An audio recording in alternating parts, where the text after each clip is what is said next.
عمتم جماعة الريال ايش عندكم؟ هو كريستيانو رونالدو وخبصتون دون ما دون، تالي وين صار؟ تعال شوف ميسي جاب كاس العالم البلده. ذبحتوا لنا ميسي على اساس جايب ما ادري شنو.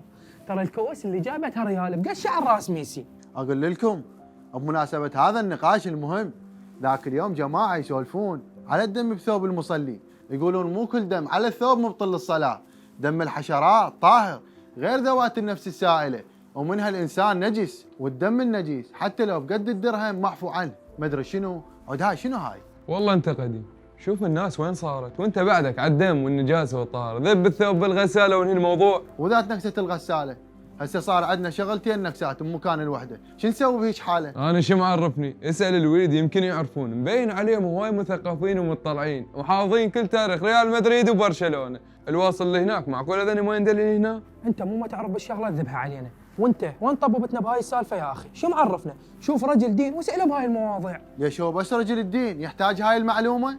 اكيد لا، اي واحد يصلي يكون يعرفها. بس نسأل رجل دين غير. طبعا نسأله ونقرأ رسالته العملية.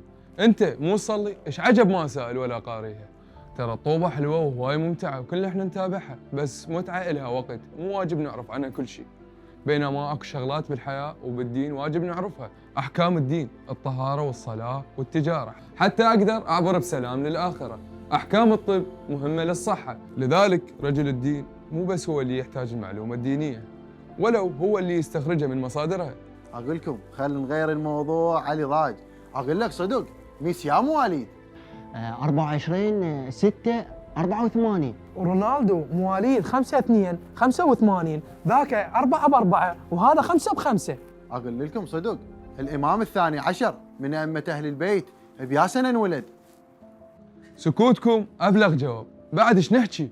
عادي نهتم بالطوبه شيء حلو، بس لو 10% من هذا الاهتمام نهتم بالمعلومه اللي راح تنقذنا من مصايب الاخره، فاكيد راح نربح الدنيا والاخره.